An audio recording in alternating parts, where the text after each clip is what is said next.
Welcome to True Wellness with Dr. D, the podcast where we explore what it takes to live with vitality, balance, and purpose. I am Dr. D, and each week I'll bring you powerful tools, inspiring stories, and expert insights to help you thrive in every area of your life. From health and wellness to mindset and navigating life's challenges, this podcast is your guide to creating a life of true well-being. Be sure to check the show notes and grab your free copy of the True Wellness Checklist so you can get started on your journey to true wellness right away. Now, let's get started. Hello, everyone. Welcome to another episode of True Wellness with Dr. D. Today is going to be fun because I have a question for you. When was the last time you actually gave yourself permission to be great? When was the last time where you were like, you know what? I am freaking awesome and I can be awesome and I don't have to shrink myself down. And that, my friends, is what we are talking about here today with Lisa Pezik. She is great. She is awesome. She is the epitome of what we're going to talk about today. So Lisa, thanks for being here with us. I am so excited to be here. Thank you for asking me. It was an immediate yes when you asked. No hesitations, no questions. I know. So you guys, what happened was I saw on Lisa's Facebook feed, she had put some kind of post to be like, you know what? I'm giving myself permission to be great. And I was like, oh my God, Lisa, we got to talk about that on the podcast, because what I find is so many of us, we shrink ourselves. We forget that we are great. We hear the little gremlin voices in our heads. We shrink ourselves down. We don't put ourselves out there. And really, we are, each and every one of us individually, fantastic and great. And I want everyone today to leave this podcast getting back in touch with that greatness that's within themselves. Sound like a plan? Yeah, let's do it. So you guys, Lisa, she is on a mission to help others really spread their generational strengths, cultivate resilience, and live regret-free. Imagine that life. I love this mission. You know, she is a visual storyteller. She's got through her, the marketing agency that she runs. She also has an off-Broadway, one-woman show. She's a screenwriter and actress. She is a performer, and she performed that show all over the world now, right? Mm-hmm. So she is also an amazing best-selling author, an award-winning playwright, and a TEDx speaker. So Lisa, she is awesome, period.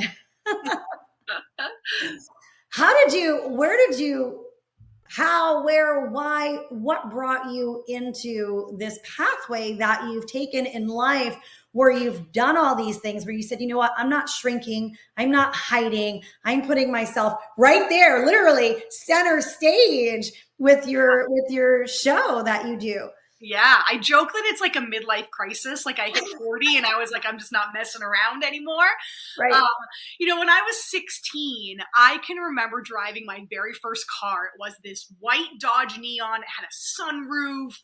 I was so excited to have my license. I loved driving this thing, blasting my music with the sun shining down on me. And one day I was coming home from high school volleyball practice. I played on the volleyball team, and I had my friend Mary was in the seat next to me. I was driving her home. We lived in the same town.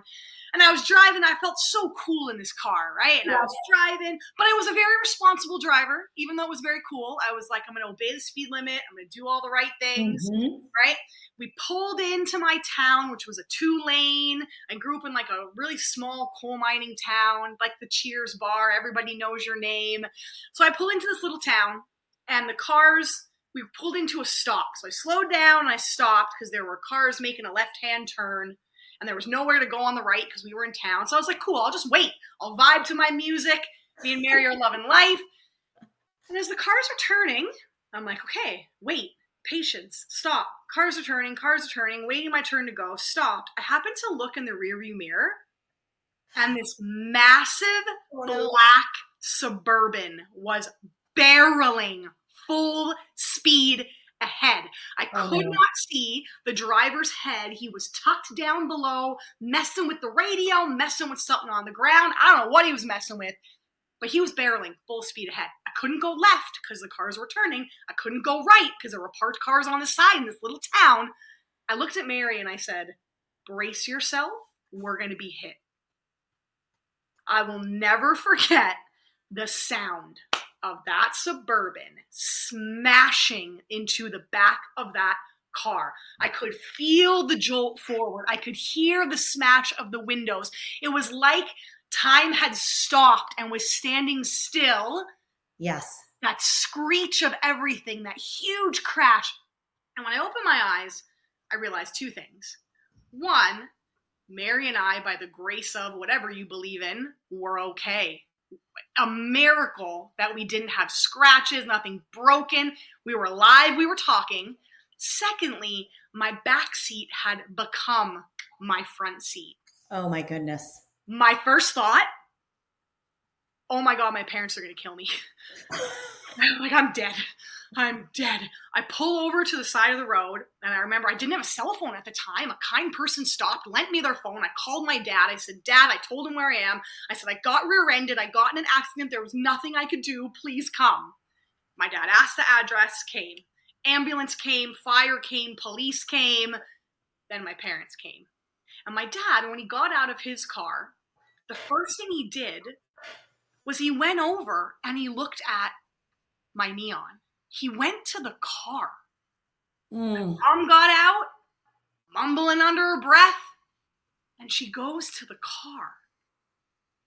And I will never forget feeling like that car was more important than my life. Wow. Greatness is not something that I ever thought that I was. Greatness was not something that I ever felt was in my destiny. I was the person that wanted to disappear as fast as possible, be the most unmemorable, unrecognizable person in a room. Because if I wasn't seen and I wasn't heard, I couldn't get bullied. I couldn't be criticized. I would love to say that that was a one-off. You know, I was afraid of my parents growing up in a home where my mom was narcissistic. I never knew what I was going to be met with. You know, I just didn't think my life was worth much. And a lot of dreams, I call them your pocket dreams. Yes. I put on the shelf. I put in my pocket. You know, I wanted to always be doing this one-woman off-Broadway show. I wanted to be in theater. I wanted to express. I would make up stories with my friends and choreograph dance moves. I had this life and this zest, you know, for performing and storytelling, and it just wasn't allowed. So I just put it in my pocket. You know, I always wanted to be a teacher and a speaker. I just put it in my pocket. And I did what I was supposed to do. I did what my parents wanted me to do. I did the life that they set out for me. I did. And it was never enough. It was never enough for them, and it was never enough for me. So when I hit 40, and it was actually pandemic, and I was like, well, everything's going to, you know, HE double hockey sticks. Everything's going to crap. Then, did anybody say HE double hockey sticks? I got it. I don't know if I can curse on this thing. If everything's going to crap, like, what do I want to be? Not do. What do I want to be? What do I want to stand for? What are these pocket dreams that I forgot about? And I was in a mastermind, the same group where we met, you know, drawn out our 10-year plan and our big, hairy, scary goal. And for the first time in my life, I didn't overthink it. Because to stay safe in my life and to achieve what I achieved, I would overthink, I would overplan, I would over everything. I was like, let me just see what comes out. And this one-woman show came out, and I'm like, where the heck does that come from? I'd never done anything like it. I was a nurse. I went to nursing school. I worked as a nurse. Like, I had nothing creative whatsoever in my life. And it was when I looked at that, I knew I had a decision to make. And I looked at that paper, and then I said, okay, let's do it. Let's do it. I'm giving myself the permission to feed into this creative side of me that was dying to come up and out. So we have these pocket dreams, these little nudges that just want to be seen and heard, that little inner child or that little voice. that says, go do this. And then we go, oh, no. That's scary. Who do you think you, like that gremlin comes out? Who Yes. do you think you are? You're too old. You're too this. You're too loud. You're not smart enough. You're not good enough. You haven't been trained. I mean, whatever comes out, it's like, who do you think you are? And who do you think you are? You're the person that needs to go for this thing that desperately wants to come up and out. Because when we don't let it come up and out, that's when we get way off path. Right? That's when we get distracted. That's when life becomes harder than it needs to be because we're shutting down that innate knowing of where we should go and what we should do. Stay with us. We'll be right back. Hey, this is Dr. D. I just wanted to remind you that you can get started on your true wellness journey. Go ahead and check the show notes and grab a link to the True Wellness Checklist. Now, let's get back to the episode. Yeah, it's so funny. And the thing is, it's like it's self-perpetuating because the more we shut that thing down, right, the more we bury those dreams, the more really inauthentic we are with ourselves, which makes us feel more and more like this imposter. And we are an imposter because we're just shutting ourselves down. We're not bringing our gifts, our dreams, our talents, our things out into the world. I mean, this is, to be totally honest and vulnerable, it's like, this is part of even what I'm going through or go through or have gone through. I'd like to think I'm making good progress. Here we are on this podcast, right? Yeah. But it's like, sure, there's this conversation, like, you look at all these big social media people and I'm like, oh, I don't want to be that. I don't want to be all over social media. I don't want to be making those posts or things like that. And it's like, well, why not? Why is my message or my gifts any less valuable than those other people? Why am I even comparing myself to those other people, right? They're great. That doesn't mean that I can't be great. We can both be great because we bring something different to the table. That's exactly it. And it's scary. And the fear is real. It is real. Yes. Not being chased by a bear real, but real of like when you don't have a roadmap that you've seen before you. So I didn't have a roadmap of parenting that I wanted to follow. There's nobody in my friends or family circle that had ever done a one-woman show. I just recently wrote a movie, like that had ever wrote a movie, any of it, even in business, running. I have a family, I have a husband, I have a son.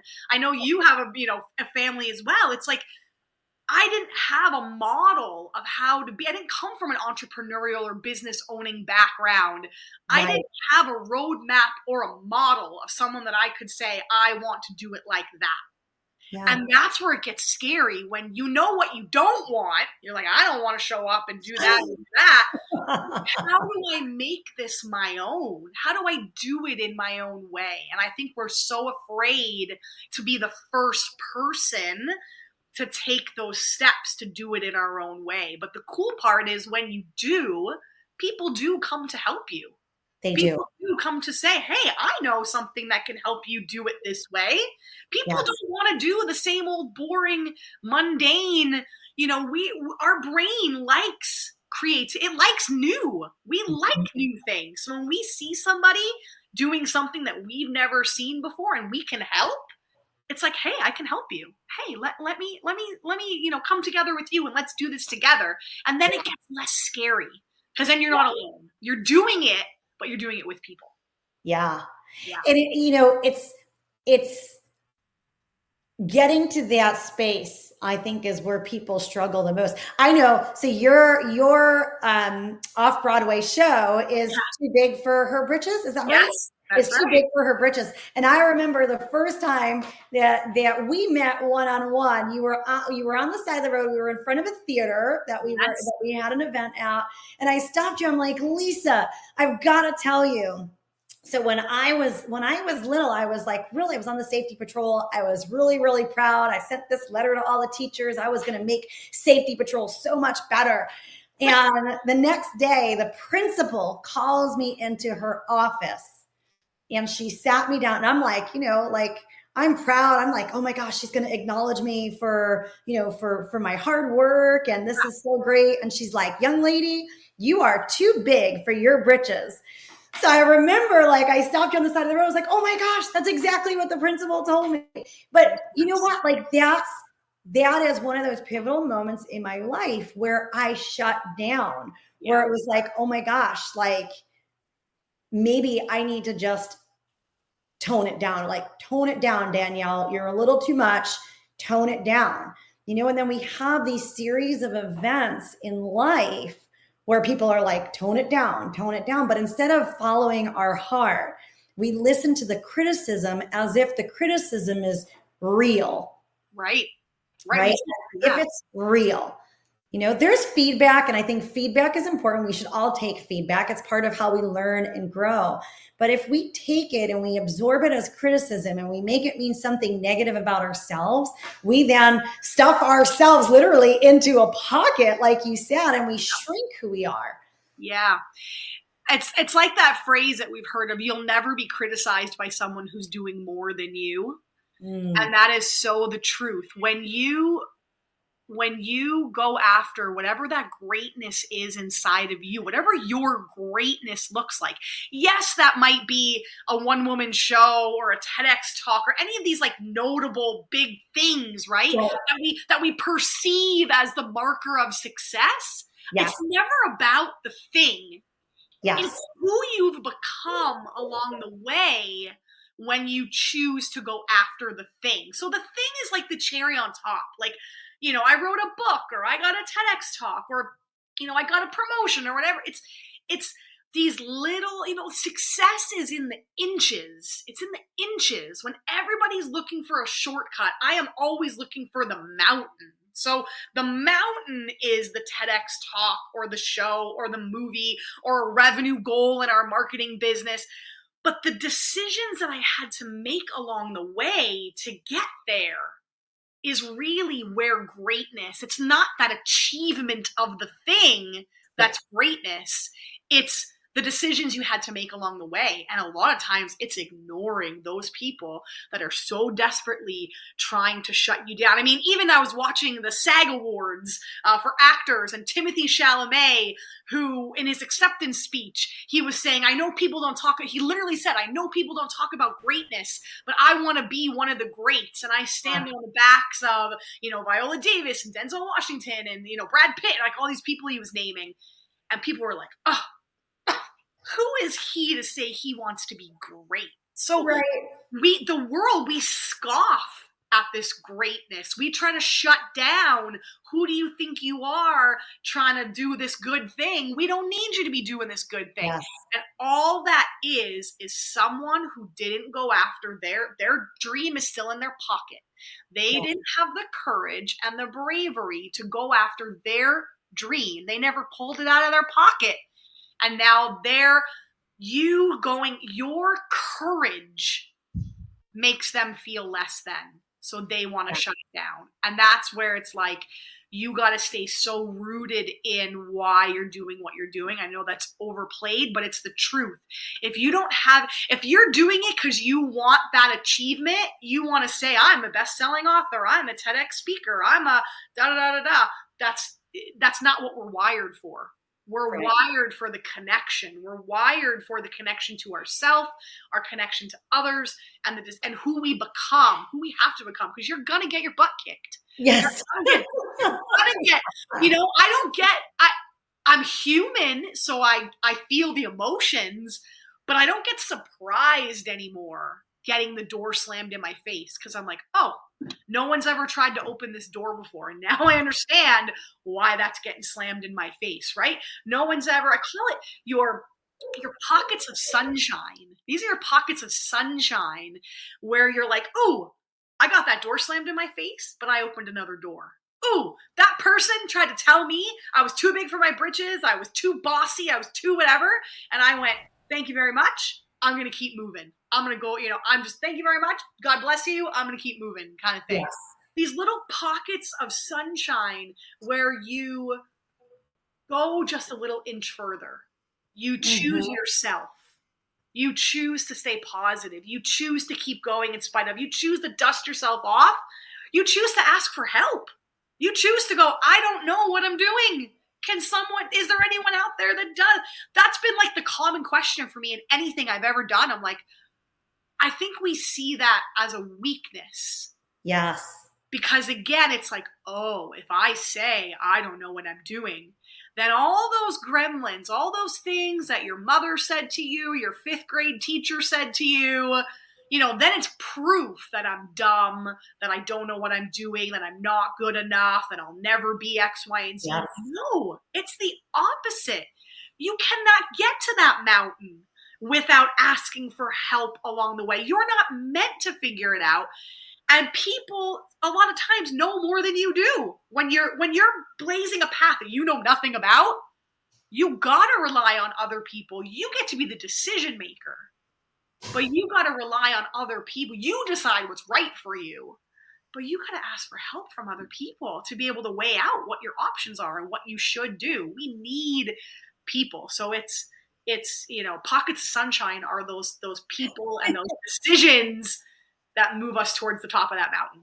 I love that. It's really about it's really about standing up for yourself and standing up for your own greatness and knowing that it's okay. It's funny, as you're talking about this, it reminds me, it's, I started doing, personal growth and development work when I was, in my late teens, when I was in college, and I was like, oh my gosh, I came across the Landmark Forum and I like jumped in and I was like, oh my gosh. And I remember like, on the final day you have a declaration. It's like, who I am is the possibility of greatness. Yeah. And it was like, I was so inspired by that. But you know what? And this is the beginning of my journey.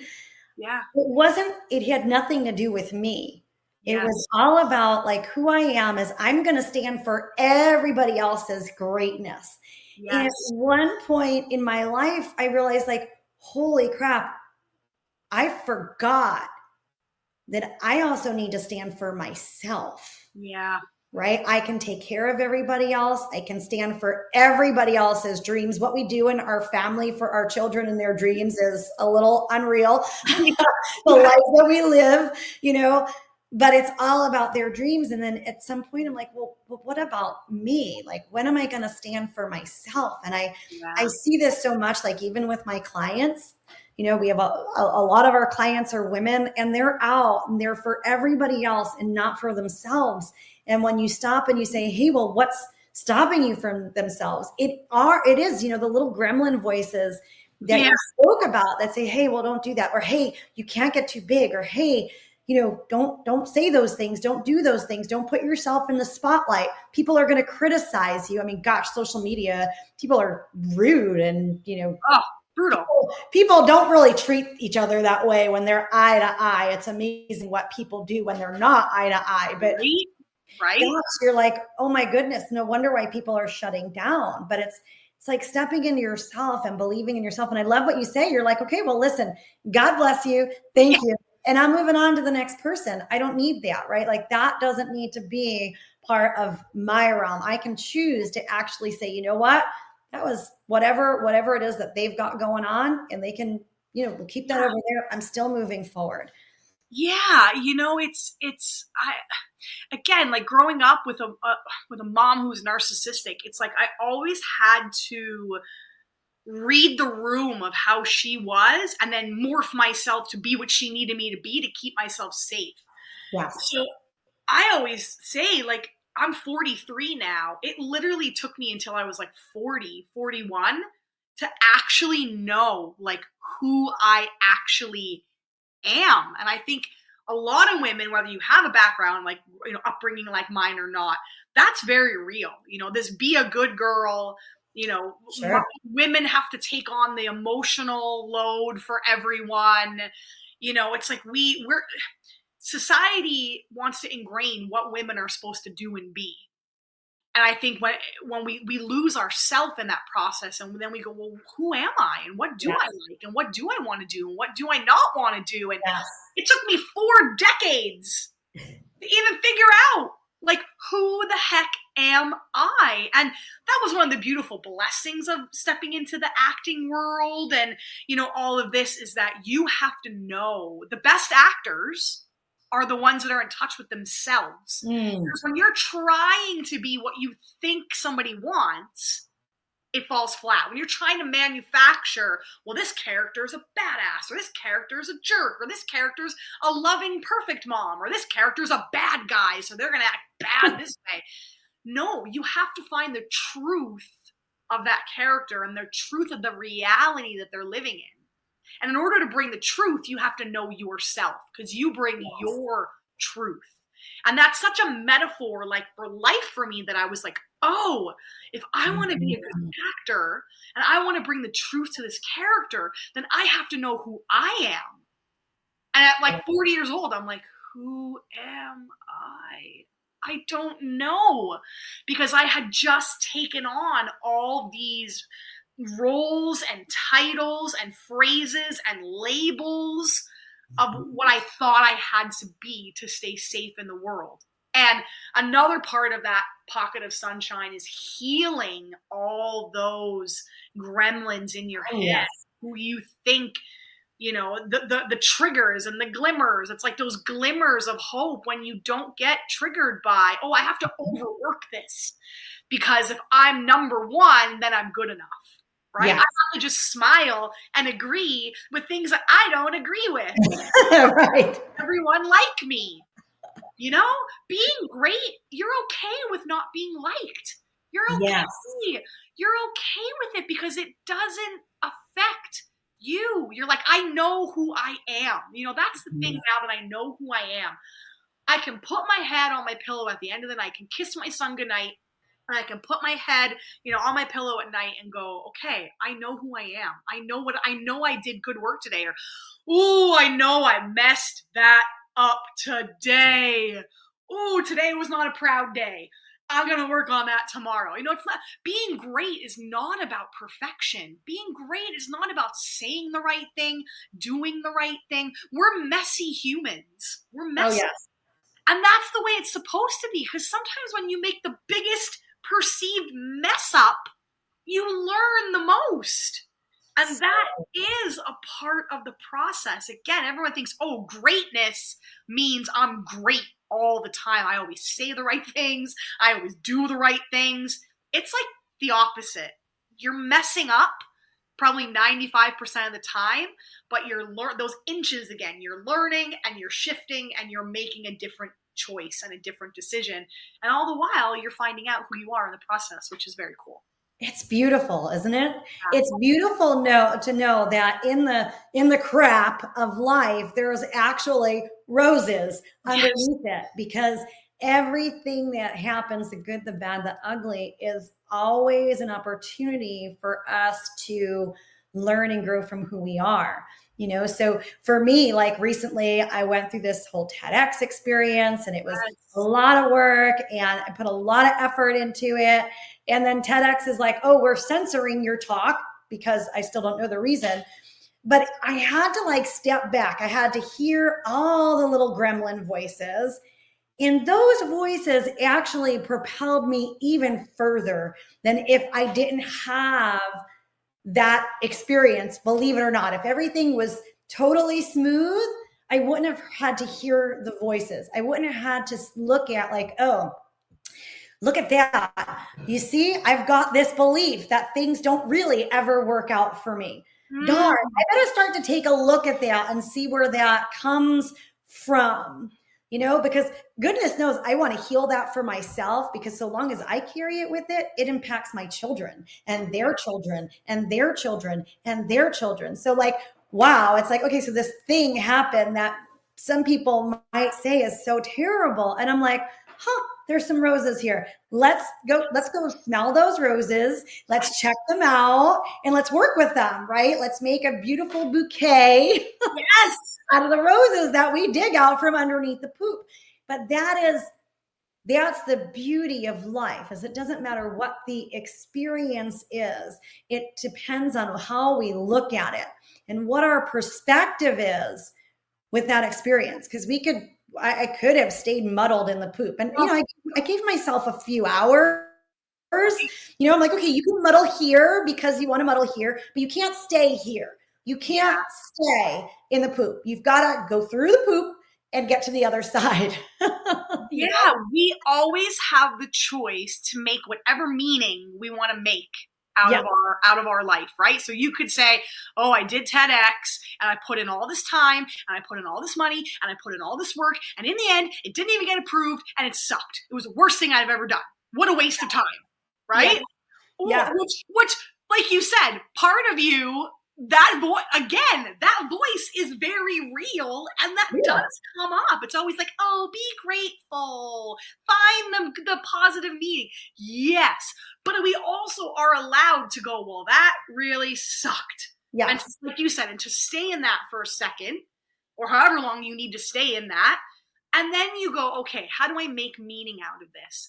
So I learned in my TEDx, speaking for you, right? And me, I did TEDx too. It's like I learned something, a cause or a statement or a thing that means so much to me that I wanted to take it to a TEDx stage. There is meaning in this message that I want to get out to the world. Yes. For whatever reason, TEDx is doing their thing. Okay, so that door was slammed in my face. Not going to maybe happen. Maybe it will. I'm open for the fact that maybe it will happen. Maybe it won't. But now I got to find another way to get this message out to the world. I got to find a different avenue, a different platform, a different person to partner with, a different something, because I still feel so strongly rooted in that message. That message has to get, the message isn't going to die. Just that door, that avenue that I thought it was going to be out in just isn't going to be the path for me. Okay, great. Again, I don't know how many times I've said that in my life. I'm like, oh, that's not going to be the path for me. So interesting, and you're like, yes, oh, but I wanted that to be the path. That path made sense. And now you're like, now I got to go make sense out of this other path. Yeah, you do, because other people have probably not taken that path yet. And you got to find that path for you. So again, you're exactly right. It's like we have to feel the feelings, but then we have to find a way to make meaning out of it so that we keep going. Because if it stayed at that old story, oh, look, see, I shouldn't have done that. I'm not good enough. Who do I think I am? Too big for my britches going on this TEDx. Right? Yeah. Greatness dies when we allow that, to win. And the greatness was never in the TEDx. The greatness was in this message that you uncovered that you want the world to know. Now you just have to find a different way to get it out, which you're already doing, to get it out into the world. So in a way, it's like that no or that slam door is like the launching pad to something totally different. Because if your TEDx would have got approved, you would have just, like you said, you would have closed that chapter and went, that's lovely. Yes. It's out there. Off you go. Now it added more fuel to this fire because you got that door slammed. For whatever reason, you got that door slammed in your face. So now you're like, ouch. Ooh, thank you. Great. Now I got to go find a different way to get this thing. That's greatness. That's that micro decision where you're like, oh, okay, let me find a different way. That's greatness right there. Yeah, I really want our listeners to understand that it doesn't matter what life throws at you, right? You can choose not to have it take you down. And it might take something to get there, right?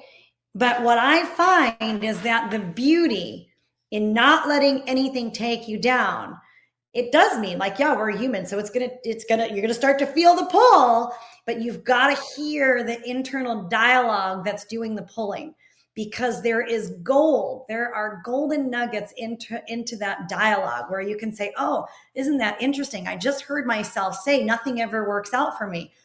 Let me be really curious about that. Why did my little gremlin voice say that? Where does that come from?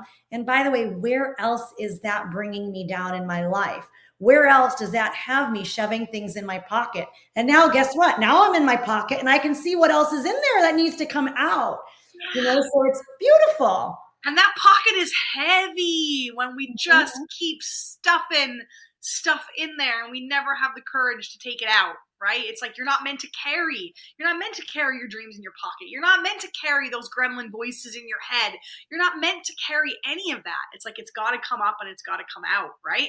Because if you're weighed down, you're not going to get to the top of that mountain, whatever that mountain is. And I think the last thing, for me is I call it like these power pockets, where it's interesting because whenever I started doing the one woman show, people were like, oh, so you just stopped doing the marketing agency then, and your husband just took over the agency, and you just like stopped. People didn't say you stopped being a mom, because we never stopped being a mom. But it's like everyone just assumed that I just like, declared that I was going to do this thing, and then everything went to there.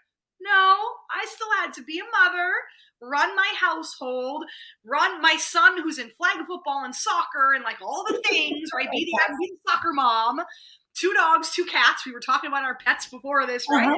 Look after them, plus run our agency, because, when you do something new, like that show was almost like a startup business. Like it doesn't make money in the beginning. It's not a money-making thing, so I had to figure out, because that's everything. People go, I can't be great. I have no time. Like, who the heck has time to be great? You don't know my life. Like I got to look after this, and I'm working, and I have kids, and I have a job, and I have a sick mom, or I have a whatever. I call these power pockets in that, again, those inches, like 15 minutes a day of intentional time can get you so far ahead. And that was what I started doing. I started blocking out half-hour to hour chunks with no distractions, when all I was doing was writing my show, rehearsing, getting on a call and working with a movement coach or a writing coach, or I had to have people. I had no idea what I was doing. I had to hire a whole bunch of people. And it was like, I did start to kind of segment my life. And I'm not saying this works for everyone, but that's what I did. I was like, this hour, I'm a marketer. This hour, I'm mom, till he goes off to school. This hour, I'm one woman show, playwright, but I knew what my goal was in that time. Yes. I wasn't trying to be a mother and a marketer and a one woman show writer and a dog walker and a, grocery shopper. I wasn't trying to do all those things. When you think about school, right? Our kids, how they don't learn science and math and English in the same hour. They have their classes and their subjects, and it's segmented and blocked off. And I call them these little power pockets. Once you add all those little pockets up, you've got something. You've done it. Whether that's quiet time to journal, like you said, whether it's just going and walking around the block for 10 minutes to clear your head. Right. Who am I and what do I want, or what is this voice I'm arguing with in my head? Just giving you that space. Again, people think we just need all this time, all this chunk of time. Right. Or we have to give up something to get something. And I've just never had that luxury in my life to be able to go, well, not going to do that. I'm going to put all my time and focus to this. I've built, when I was a nurse, I was building our marketing agency, and that's what allowed me to leave nursing. Yes. And then in this marketing agency, I started pursuing this creative side of me with the show and the movie. And so I'm working the agency while I've always kind of been multi-passionate or I've just never singularly done one thing. Yes. But I've never let that excuse of, well, I don't have the time, stop me from being great or pursuing what greatness is. Because for me, it all spills over. The better actor and playwright and songwriter and singer that I am, the better mother that I am, the better marketer that I am. Because you just pick up these skills along the way that transfer beautifully across all that you do. I love that. I think time is, it is one of our biggest excuses. And don't sit here as a hypocrite. I tell you, I use that time stuff and I'm like, oh, darn, Danielle, you're pulling the time card. What you doing, girl? Let's put the time card down and let's figure this out another way. But it's so easy to pull the time card these days. It is. And what I hear you saying is like, hey, no dream is worth putting in your pocket for the sake of time. Right? Because if that dream is really important to you, then you need to get that on your schedule and you need to make that block. I mean, in our practice, one of the biggest things that I will continue over and over to counsel women with is, hey, where's the time for you on your schedule, right? Yep, you've got all these wonderful things that are going on. Where have you put in 15 minutes for you to do nothing or whatever it is that you want to do for you? And let's admit it, especially if you're a mom, not only if you're a mom, but especially if you're a mom, there's all these things that are happening day by day. I mean, heck, especially when my kids were younger, like even toilet time was not alone, and so maybe it is that we need to go into the bathroom, close the door so that no one can come in and distract us, so that we have our me time. But we've got to stop using time as an excuse. And we've got to put those priorities, because where we are investing our time and energy, those are the things that are going to grow. Yeah. And it's committing. When I first started, I would put that time block in my planner, but then something else would eke in. Yeah. Like, I'd be like, this is my hour for me. And then a client would be like, that's the only time I could meet. And I'd be like, okay, I'll cancel my time. And then I was like, I have to stop doing that. Like, I wouldn't do that to a client. If I had a client scheduled at a time, I wouldn't go up to them and be like, you know what? I have a change of plans. We're not going to meet today. I'm going to do. They'd be like, what? We had that scheduled. Like, I moved my whole life around. I was planning on this, but we do it to ourselves. So the second part of put your power pocket in, but then you have to have the discipline to go, I'm worth it. I'm worth, stepping into that and not letting anything else come in and take that time. Then you got to follow through. Again, I think people think greatness comes from being always motivated and always in the right mindset. No, it comes from your commitments that you're not willing to give up on, your commitments that you're honoring that you're going to do. So you put that time in, and then you got to follow through and honor it. Because again, when we look at everything we've been talking about today, greatness is truly within you. You are the driver. You are the driver of your emotions. You are the driver of your decisions. You are the driver of your schedule. Like, you are the driver, for the most part, you're the driver, of that. So don't cancel on yourself. Yes, it's so powerful, because think about it, Lisa. What is the message that you're sending to yourself unconsciously? It's like, yes, I'm going to stand for my greatness. I can be great. And yet then you're like, oh, but I'm not really that important. Right. So then it's an immediate out of integrity with yourself. Right. And then no wonder why you feel like, mushy, right? And then no wonder why then people begin to quit, because they're already out of integrity, and that feeling of out of integrity is so yucky that it's easier not to feel it than to sit with it and be like, okay, let me just recommit, And so, I encourage our listeners to look at, like, where are you out of integrity with yourself, right? Where are you out of integrity with yourself? Where are you unconsciously telling yourself, I'm not as important as somebody or something else? Yes. Huge. That's exactly it. 100%. Yep. Oh, I know. I love this. And if greatness, is a word that you're not familiar with, like, again, that just wasn't a word I ever heard growing up. It just wasn't a word I ever thought would be possible for me. But if there's any kind of like itch around that word, change it. Maybe it doesn't have to be greatness, right? Maybe it's powerful. Maybe it's beautiful. Maybe it's grounded. Maybe it's loving. Maybe it's, whatever. Again, there's no rules. There really aren't any rules for how you go after what this highest self or best self, or even what's possible for you. I never wanted my limited capacity to forecast the future hold me back from my current reality. It's like, we don't even know. We can't forecast what the future will hold. We can't forecast what's ahead. But I don't ever want to let my limited capacity stop me from going after what I want to be and what I want to have in my life. It's like, oh, greatness. No, don't like the word. Oh, then pick a different word. I love that. But that's what we do, right? As human beings, we're like, oh, I can't be that. I can't do that. I can't have that. And we already shut ourselves down before we've even tried to get there. And it's like, whoa, wait a second. What are you doing? Like you already decided you failed. You didn't even try yet. What the heck? But Exactly. that is like, it's safer, right? We're not in that out of integrity space with ourselves. But Yeah. that's where we grow, right? We grow in the space of like, oh, wait a second, let me examine that. Okay, like Yeah. maybe I'm Yeah. just And that's truly living. People think that that's life. Like that is really the pursuit of a great or excellent life, is just going for it. You learn so much when you just have the courage.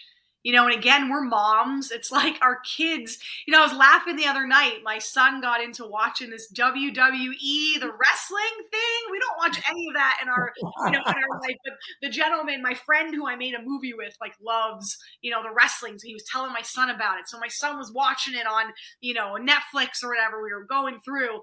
And my son looks at me, Oliver, and he's like, Mom, he's like, do you want to be in the WWE?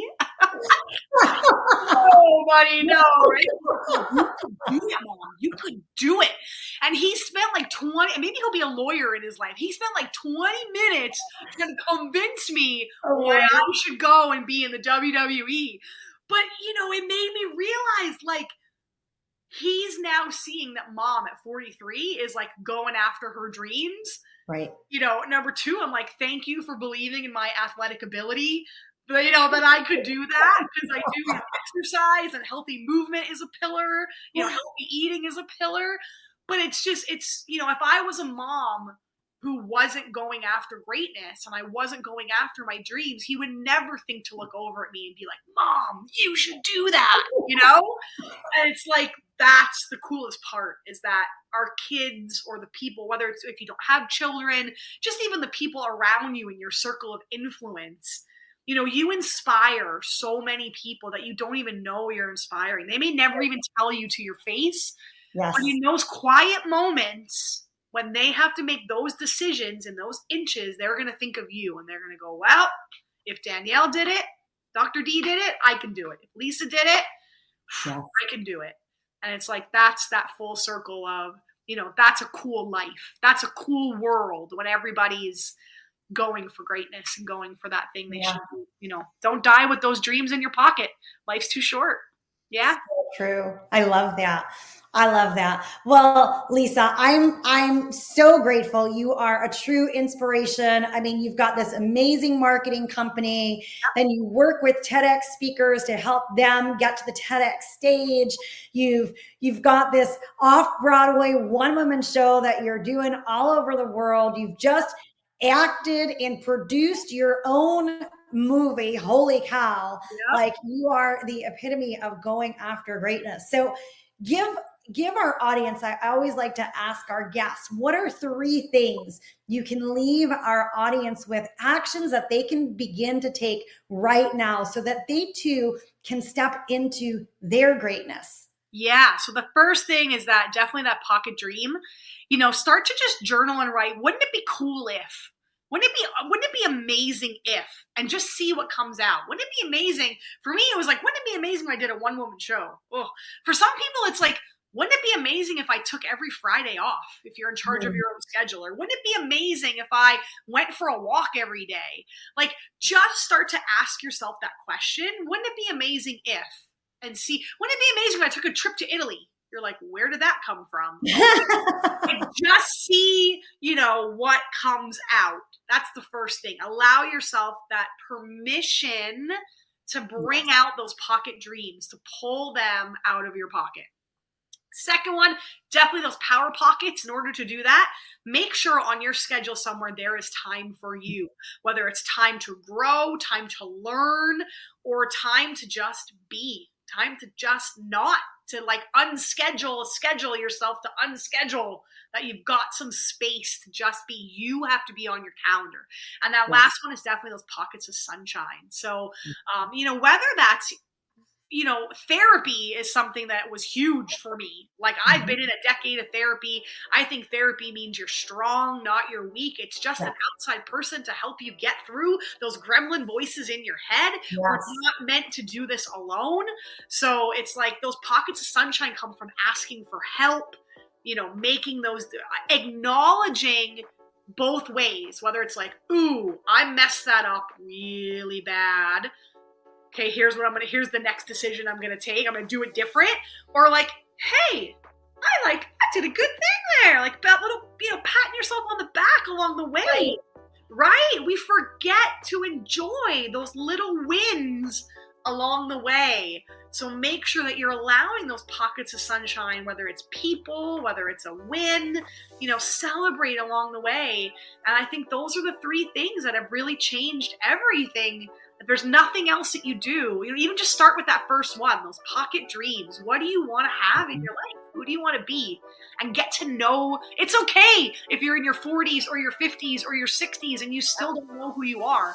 There's no time better than now to explore who you are and what you want in your life.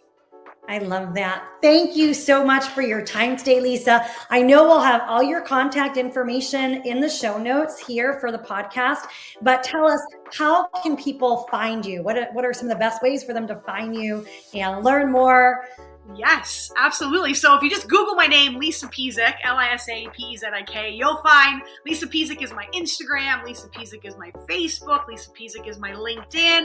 Our company is called Infinite Design House. So www.Infinite Design House is the agency, and then Too Big For Her Britches is the one-woman show if you want to see more about that. But those are the best ways to get a hold of me.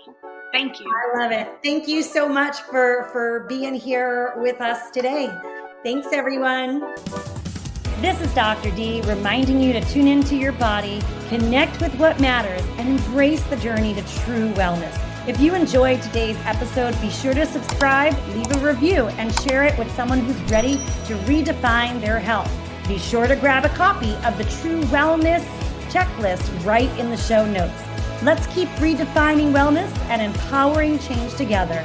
See you for the next episode.